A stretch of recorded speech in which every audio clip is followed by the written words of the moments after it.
So I'm Catherine and I'm Emily's case manager. And I'm Emily, Catherine's patient? Client. Yeah. Catherine's client, and I am a survivor of a hit-and-run accident with a traumatic brain injury. The first thing I knew about it was a phone call at 7:30 on a Friday night. There'd been an accident and they were about to take you off in the ambulance. You've been taken down to be operated on. Sorry. We had no idea how severe the injury was then. So we all waited for you in the little waiting room and sat there all night long and just prayed that you would pull through, and you did. So before I came out of rehab in Amersham, Tim came out to initially assess me from ILS and to see what I would need care-wise going forward. And then, so he talked about what I would like to do goals-wise. So setting the goals then was a bit difficult because I couldn't even really walk properly then.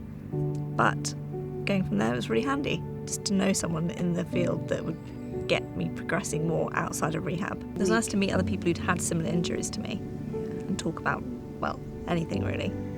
And then they had different courses on memory, fatigue, cooking, general art skills, which I'm quite interested in because I like art. Yes, they did do an assessment of where you thought you were at. Yeah. Which was interesting. Yeah. It didn't quite come over then that you did have pseudobulbar effect. PBA. PBA. Yeah. So PBA is pseudobulbar effect. Basically is like emotional incontinence.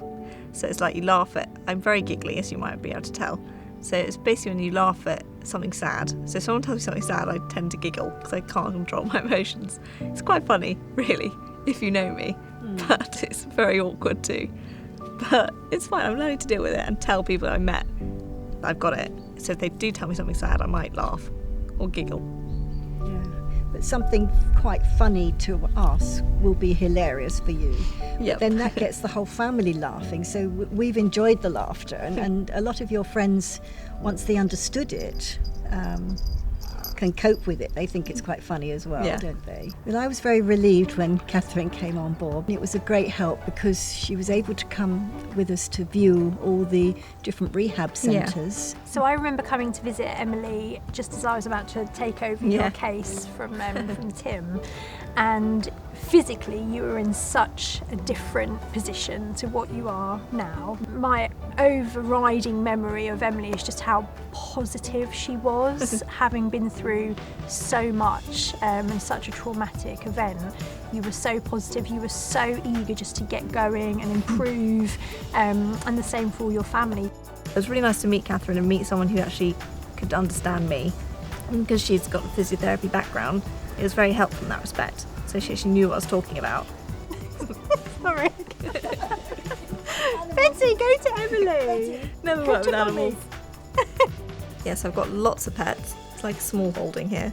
Got donkeys, goat, chickens, dogs, cats, and so that's got a lot of animals. And that's good because it helps keep me outside, and they've been a really big role in my recovery too, especially the dogs going out walking. I remember saying to my physios when I first met them in rehab, I want to be able to walk my dogs longer and for further. Dogs are important. I remember I was in a wheelchair when I first went on a dog walk with the dogs. Big one of the routes that we used to take them on. And I was in a wheelchair and Dad had to push me most of the way. So now I'm able to walk at least 5 miles, mainly to the local pub and back, which is a good incentive, I find. My left leg was the weaker side, and it's now come back quite well because of physiotherapy. So one of my highlights has been definitely coming to see you at Champneys, where you've been doing your independent living. Well, I'm working towards moving out of this house. Ideally, I'd like to live independently. Yeah, so plans to move out, get a degree, had a vocational OT that Catherine found for me, who helped a lot with going back to work and with looking for the degree as well, because I wasn't sure I wanted to do it. Wasn't even sure that I was going to go back to work in the first place. So I was thinking, what can I do? So I thought nutrition would be the next logical step, because that's why I'm always interested in that.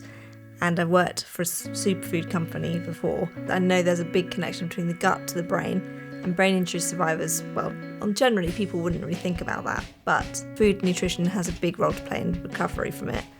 So since sustaining my brain injury, unfortunately I've lost my sense of smell and taste, but that has not stopped me baking. I still bake regularly with Mum. I still like my food. It was actually at rehab that I discovered my love for art again, because they had art therapy there. And I was like, oh, okay, I'll do that. Sounds fun. And then actually it stuck with me. And then since lockdown happened, everyone can't get to the shops. So I thought, well, what can I do? Because I can't volunteer to help people because I can't drive.